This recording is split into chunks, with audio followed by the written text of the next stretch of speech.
kenalin, saya Sharon, saya business owner dari satu brand kids fashion. Saya Edwan, saya bisnis di bidang tekstil. Saya Joy Genep, Roy Christian, saya seorang video editor. Saya Diki, saya wira swasta. Saya Christian, pekerjaan saya wira swasta. Saya Melisa, saya adalah kreatif director dari salah satu fashion brand di Indonesia. Unclear. Breakthrough. Distraction. Limitless. Learning. Closer. Karena waktu awal pandemi itu saya baru rintis usaha. Menurut saya di saat pandemi itu untuk membuka usaha itu sangat susah. Tiba-tiba ya semua harus berhenti, jadinya don't know what to do. Serba takut dan serba bingung. Karena pandemik membuat saya realize bahwa nggak ada yang nggak mungkin kalau kita mau berusaha.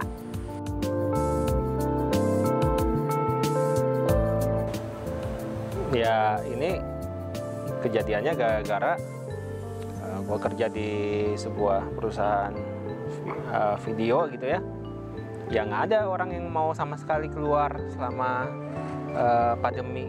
Akhirnya tidak ada yang mau yang syuting, ya sudah lama-lama terjadilah pengurangan pegawai dan gue kena. Ketika awal pandemi, gue ngerasa struggle. Banyak hal yang kita tuh takut untuk keluar dan kita juga takut untuk bersosialisasi. Tapi di satu sisi bisnis tetap harus jalan, tetap harus running. Dan gue juga mikirin anak-anak bahwa mereka tetap harus bersosialisasi gitu. Jadi waktu pandemik tiba-tiba semua harus tutup. Customer kita di bisnis saya semua stop kiriman, semua pending order, ada beberapa yang cancel order, dan kita kasih hutang juga ke mereka. Jadi udah kebayangnya yang semuanya yang jelek-jelek. Gimana kalau nggak dibayar, gimana stok yang sudah kebuat, gimana kewajiban kita harus bayar ke hutang kita ke supplier, benar-benar gelap dan benar-benar nggak tahu harus ngapain. Dan setelah 2 bulan buka, kena pandemi itu usaha saya sisa 5% aja revenue-nya. Pada saat pandemik terjadi, mall-mallnya ditutup dan itu ditutup dalam waktu yang cukup lama. Ketika udah dibuka pun orang-orang jadi takut untuk datang ke mall. Dan itu menyebabkan saya nggak ada pemasukan sama sekali.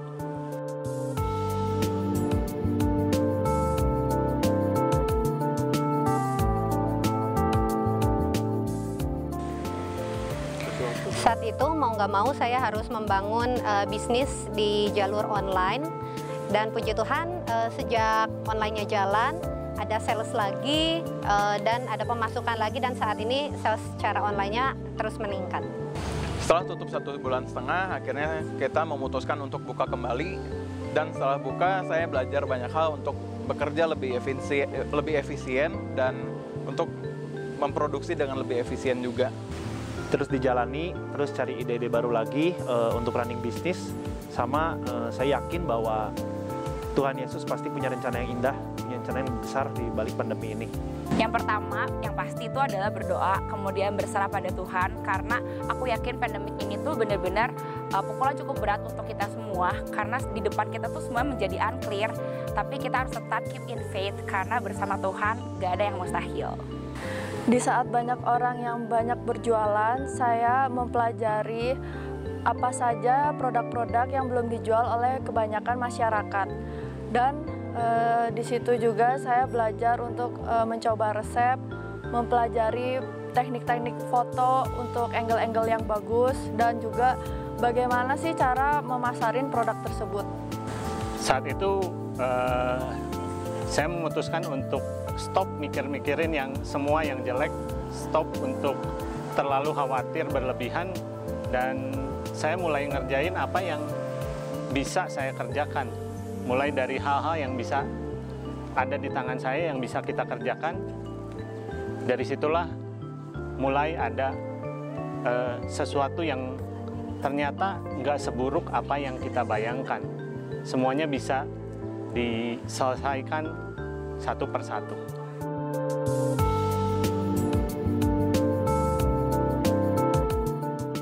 Di dalam prosesnya penyertaan Tuhan akan membuat kita bisa melewati semuanya.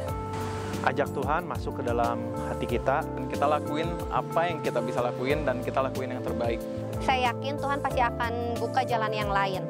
Sewaktu-waktu kamu pasti nemuin jalan keluar.